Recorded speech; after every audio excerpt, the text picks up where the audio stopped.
Kia ora, good evening. The two candidates vying to be Australia's next Prime Minister are entering into their final hours of campaigning tonight. Scott Morrison and Anthony Albanese have been crisscrossing the country, pitching their visions in a race that's become too close to call. Australians go to the polls tomorrow, and the lead up to the big day hasn't been short of headline moments. Well, joining me now is Jason Morrison from Channel 7 in Sydney. And Jason, it's been 6 weeks of sound and fury out there on the campaign trail. And I've been left wondering, does Australia actually like these candidates? No. No. In fact, a bloke in a pub said to me the other night, we're going to end up with the least worst option. Wow, what a thing. You know, the great brown land that we are, of all those many millions of people are going to be voting for who they think is the least worst option. It's a pretty tough kind of equation. But this time tomorrow night, we'll know who that least worst option is. Well, a big final blitz today, heading into the weekend. And Scott Morrison and Anthony Albanese, they look like they're neck and neck. It's pretty tight, isn't it? It does. Look, I'm going to ignore polling because if you'd gone to the last election in Australia, this time just before the last election, I mean, people were already changing the names on the doors. The polls are very, very inadequate in this country.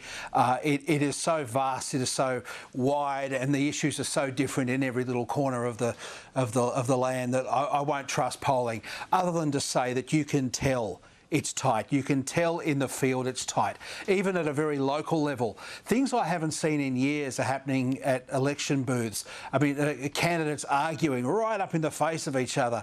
Angry kind of stuff is going on. That only happens when it's tight, and the stakes are large, and they are. And so I think you'd have to probably say this is one of these ones that it's a cliche, but it is very, very close, and too close to be confident enough to call. Yeah, absolutely. Looks like that from here too. Scott Morrison made the headlines this week here when he crash-tackled that 7-year-old. Do you think that's helping his comeback? Has he recovered from that yet? Well, yeah, he's laughing about it now, and so is the kid, by the way, and his parents. Scott Morrison was on radio this morning, and, you know, it's funny how politicians do this. He's now turned crash tackle into save the life of. He kind of positioned himself in the right position so that he stopped the kid from falling and hitting the dirt. Look, everyone thought that was quite funny, and I know images like that travel around the world and they get interpreted to mean something. I always look at it and I come back to it, put aside your politics. Why do we think politicians feel they have to go and act during campaigns? I'm not bloody interested in their sporting prowess, nor their matey likeableness. I'm just more interested in what they're going to do to me.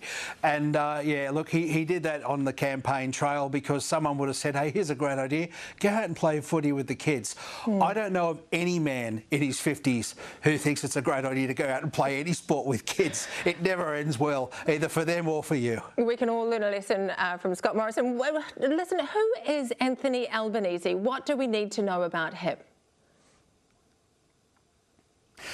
Well, you need to know that, I mean, he's a great Australian story in some respects. He's from a single parent family, grew up in public housing.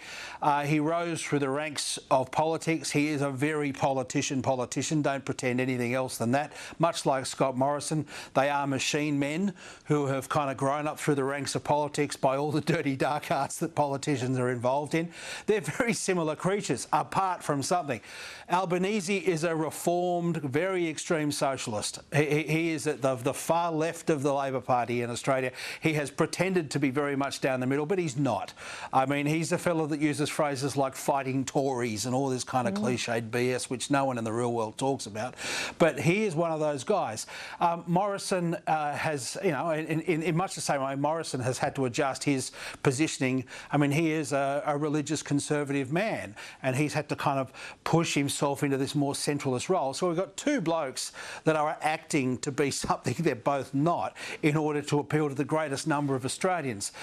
I don't think it fools people because Albanese and Morrison have both been very well known to the Australian voter. Even people who aren't that interested in politics have known both of them for a long time. And I think they know what they really are, and I think they know what they're really getting, which is why I believe at this hour, you know, 24 hours out from knowing when the country will or won't have a new Prime Minister, there's a lot of kind of underwhelmingness about this election. You know, I mean, I have my own personal and private views about who I hope will win, but I think in this country, a lot of people are kind of at the stage they just want these people out of their TV screens, want them out of their lives, and hope that neither ends up doing bad things to them in the long run. Well, they don't have long to wait now. It is going to be a fascinating weekend. Thank you so much for joining us, Jason Morrison from Channel 7 in Sydney. Good on you. Great to be on your show, and thank you.